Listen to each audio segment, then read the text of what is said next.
Bonsoir à tous, merci de nous rejoindre pour cette première édition complète de la soirée sur Al-Oula, à la une aujourd'hui. Le froid glacial mobilise toujours autant à Imilchil et pour la première fois, des hélicoptères de type Chinook des forces armées royales sont utilisés pour l'acheminement des aides à la population. Même scène de solidarité à Rachidia où les aides alimentaires affluent au profit de la population. Une intervention assurée et coordonnée par le comité de veille et de suivi.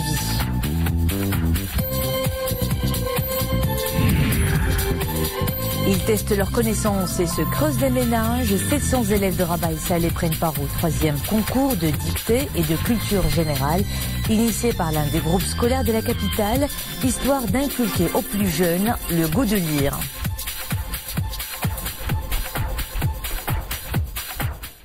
Il fait toujours aussi froid en zone montagneuse, des températures négatives qui mobilisent encore l'ensemble des services et départements concernés sur hautes instructions royales.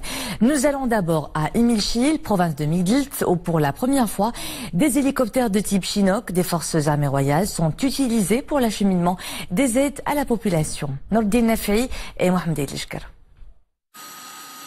L'aéroport Moulay Ali Shrif à El Rachidia, point de départ de cette nouvelle opération d'acheminement des aides par voie aérienne.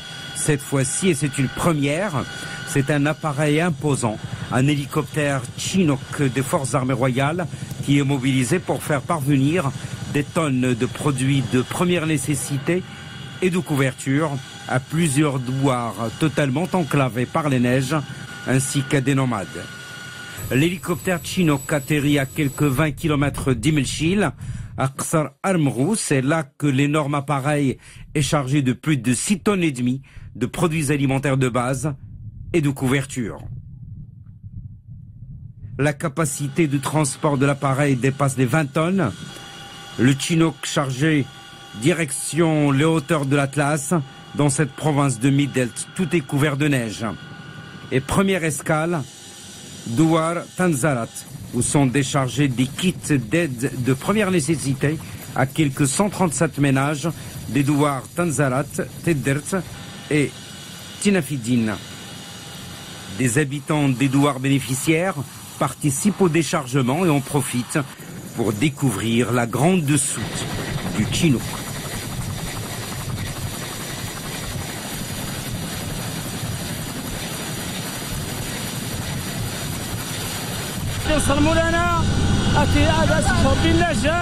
Nous remercions Sa Majesté le Roi, nous avons grandement besoin de ces aides. Louange à Dieu.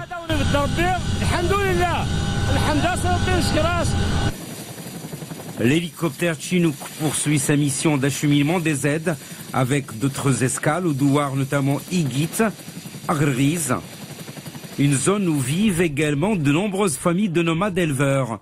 Dans ces montagnes, le thermomètre affiche parfois jusqu'à moins 15 degrés. La zone est enclavée en direction des Trebdi. Les habitants bénéficient de couverture et d'aides alimentaires.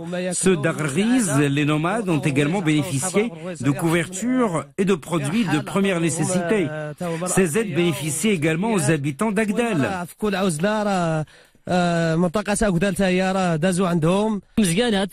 Ces aides sont très utiles pour nous. J'espère que ces aides se multiplieront dans cette région d'Aït-Didou.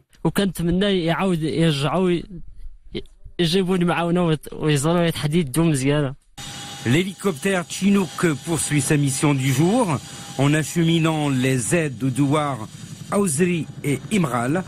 Les aides acheminées dans ces zones de haute montagne par l'hélicoptère parviennent également à 3 groupes de nomades localisés depuis les airs. Une quarantaine de bénéficiaires ravitaillés avec pas moins de 2 tonnes de produits alimentaires. Les éléments de la gendarmerie royale s'activent à leur tour dans les zones enneigées et difficiles d'accès par voie terrestre. Un rôle vital lorsqu'il s'agit d'évacuation sanitaire d'urgence.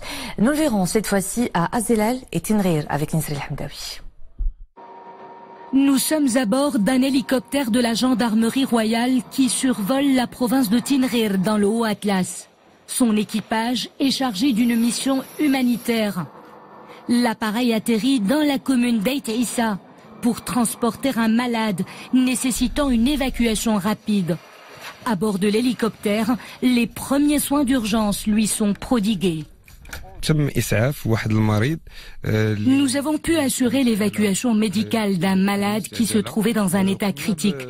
Il a été transféré en urgence vers l'hôpital provincial de Ouarzazate pour qu'il puisse être pris en charge. À Azilal, cette fois-ci, précisément à Zaouia Tahnsal, l'hélicoptère de la gendarmerie royale vole au secours d'une femme dans un état grave. Victime d'une crise cardiaque, elle sera réanimée sur place avant d'être transférée à l'hôpital. Une course contre la montre s'engage. Après auscultation de la malade, le diagnostic a été posé. La patiente souffre d'un infarctus. Nous lui avons fait subir plusieurs examens, une radio thoracique et ECG. Elle sera donc prise en charge. Les interventions héliportées se poursuivent dans les zones reculées, difficiles d'accès, avec une priorité donnée aux urgences vitales nécessitant une prise en charge express. Des interventions multiples jusque dans les douars les plus enclavés où les aides alimentaires s'acheminent vers la population. Une mission qui incombe aussi au comité de veille et de suivi du ministère de l'Intérieur. Et c'est un reportage à Rachidia signé Nordin Nafei et Nisri El-Hamdawi. Commune territoriale d'Arbalou, province d'Erachidia. Les conditions météorologiques sont très dures. Isolés au milieu des montagnes, les habitants sont incapables de s'approvisionner. Du coup, les aides leur sont acheminées par les acteurs concernés. Ces derniers sont à pied d'œuvre depuis le début de cette période de grand froid. Je suis d'Arbalou. On avait fortement besoin de cette action humanitaire. La neige est tombée en abondance ici. On a bénéficié de plusieurs produits alimentaires de base. On avait besoin de cette action en cette période de grand froid. Plus de 2000 familles bénéficient de cette action humanitaire, y compris des familles venant des communes avoisinantes.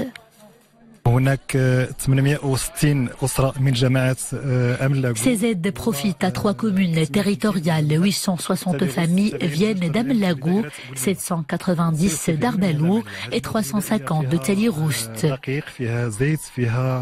Ces aides sont sous forme de denrées alimentaires et de couvertures. L'opération consolide les valeurs de solidarité prônées par Sa Majesté le Roi. في تأسيس وترسيخ مبادئ التضامن والتكافل والتآزر اللي أسسها صاحب الجلالة الملك محمد السادس ناصر الله وأيده. Au total, 43 000 familles dans 22 provinces ont bénéficié de l'opération de distribution de denrées alimentaires dans le cadre du comité de veille et de suivi réactivé par le ministère de l'Intérieur dès le début de cette vague de froid. Et les fortes chutes de neige avaient causé la rupture provisoire la semaine dernière des cours dans près de 900 établissements scolaires dans les zones enneigées. La reprise est de retour ce lundi, dont 865 écoles. C'est ce qu'a annoncé aujourd'hui le ministère de l'Éducation nationale. En exécution des hautes instructions royales, le ministre délégué chargé de l'administration de la Défense nationale a reçu le général de corps d'armée Carlos Zambert Loité, conseiller militaire auprès du département du maintien de la paix de l'ONU, actuellement en visite au Maroc. Les deux responsables ont échangé sur la contribution du royaume aux opérations de maintien de la paix onusiennes, ainsi que sur les moyens à même de permettre l'amélioration des conditions de déroulement de ces missions. Abdeltef Lodi a mis en exergue les efforts importants et continue déployés par le royaume dans ce domaine.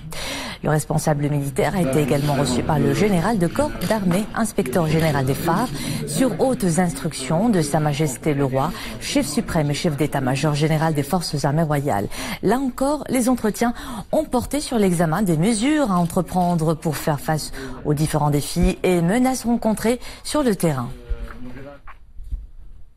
Toujours en exécution des hautes instructions royales, le ministre délégué chargé de l'administration de la Défense nationale a reçu à Rabat José Patricio, vice-ministre de la Défense nationale de la République du Mozambique, en visite de travail dans le royaume à la tête d'une délégation. Les deux responsables ont échangé les points de vue sur les perspectives de la coopération dans ce domaine. Le responsable mozambicain a été également reçu par le général de corps d'armée, inspecteur général des phares, sur hautes instructions de Sa Majesté le Roi, chef suprême et chef d'état-major général des forces armées royales. Les entretiens ont notamment porté sur le renforcement de la coopération bilatérale entre les forces armées des deux pays. Actualité législative, la Chambre des représentants tiendra après-demain mercredi une séance plénière pour clôturer la première session de l'année législative 2017-2018. Cette séance se tiendra immédiatement après une autre plénière à 10h consacrée à l'examen et au vote de textes législatifs.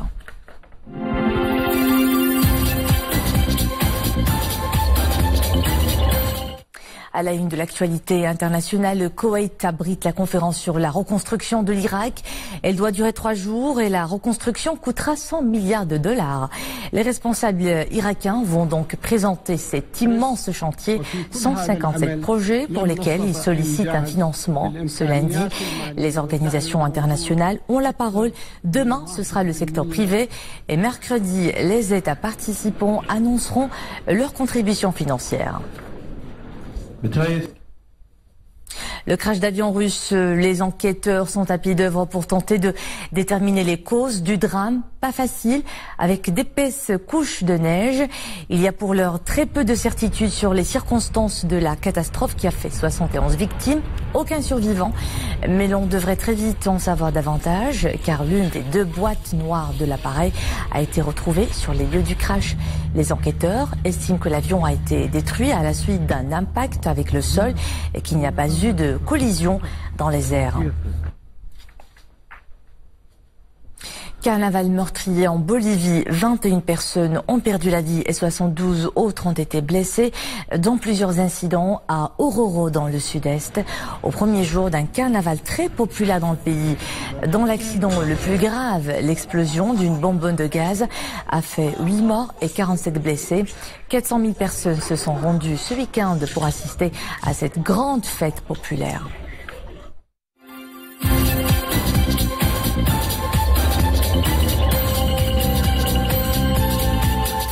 Les plus belles plumes du Maroc et d'ailleurs se rencontrent au Salon international du livre et de l'édition de Casablanca. Une 24e édition pour le moins prolifique en matière de rencontres ponctuées de débats et de signatures. Parmi les invités de marque de l'événement, l'écrivain français Daniel Rondeau qui a présenté son dernier roman, Mécanique du chaos. L'ouvrage lui a valu le Grand Prix du roman 2017 décerné par l'Académie française. Sarah Katir.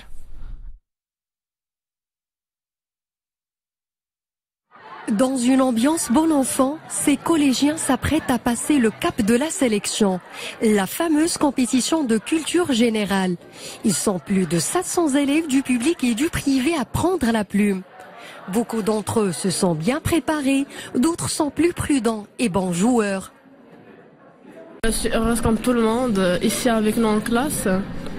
C'est une grande joie et un honneur de participer à cette compétition. J'ai surfé un peu sur Internet, j'ai trouvé des informations concernant toutes les choses concernant les cultures générales. Alors voilà, je crois que... Un peu, oui. J'espère être à la hauteur de représenter mon collège et Inch'Allah on va être parmi les 10 premiers. Mon père était au champ quand la nuit nouvelle de ma naissance lui est parvenue. Une seule voix se fait entendre, celle de la maîtresse. Tout le monde est concentré. C'est l'heure de la dictée, l'une des épreuves les plus redoutées à l'école. Un air d'appréhension flotte dans la salle, mais tout le monde s'applique à bien orthographier son texte. La nouvelle de ma naissance. Où nous invitons tous les élèves de 9e année des établissements privés et publics de la région de Rabat-Salé à participer avec nous à une compétition ludique dans des matières qui leur ont été enseignées en dernière année collège. Donc l'idée c'est de les interroger de manière ludique dans ces matières-là et de voir qui va se qualifier à une deuxième étape qui sera un peu plus difficile et puis vers une finale qui elle permettra de distinguer les meilleurs. Encourager cette passion naissante pour la culture générale, tester son niveau linguistique et culturel et surtout faciliter l'échange entre les élèves. C'est l'objectif de cette initiative ludique et parascolaire. Voilà, vous l'avez vu, c'était un reportage signé Monia Marou sur un concours de culture générale organisé par l'un des groupes scolaires de la capitale et qui avait mis en lice 700 élèves du public et du privé dans un cadre ludique. Et comme vous l'avez pu constater, ça a commencé par une épreuve de dictée. Revenons-en maintenant au 24e Salon international du livre et de l'édition à Casablanca. Je vous le disais il y a un instant, c'est une rencontre, plutôt c'est un événement qui met des invités de marque à l'honneur, comme l'écrivain français Daniel Rondeau, qui a présenté en marge du salon son dernier roman, Mécanique du chaos, un ouvrage qui lui a valu le Grand Prix 2017 de l'Académie française. Sarah Katir. Ensuite, c'est une construction. Mécanique du chaos est un roman polyphonique d'une extraordinaire maîtrise qui se lit comme un thriller. Il nous emporte des capitales de l'Orient compliquées aux friches urbaines d'une France déboussolée, des confins du désert libyen au cœur du pouvoir parisien, dans le mouvement d'une histoire qui ne s'arrête jamais. Ce roman, il raconte l'histoire de la préparation d'un attentat islamiste, mais c'est vraiment un roman sur nous-mêmes, nous vivons dans des sociétés qui sont des sociétés un peu liquides, et dans ces sociétés liquides, nous-mêmes, la plupart des gens sont un peu flottants. Ils ne savent plus qui ils sont, ce qu'ils font, ils hésitent, certains tombent dans des travers qui les emportent, hélas, vers le terrorisme. Dans ce livre qui a remporté le Grand Prix du roman de l'Académie française, il est question de terrorisme, mais aussi de trafic d'œuvres d'art et d'êtres humains. C'est un monde qui se délite que décrit Rondeau dans un livre où la mélancolie le dispute au désenchantement. Aussi Et on se quitte sur ces images en provenance d'Ifrane où les abondantes chutes de neige font bien des heureux. La population, tout comme les visiteurs, s'en réjouissent. L'hiver s'est aussi fait pour jouer sur ces images. On s'amuse à confectionner des bonhommes de neige, des personnages hauts en couleur et en lumière.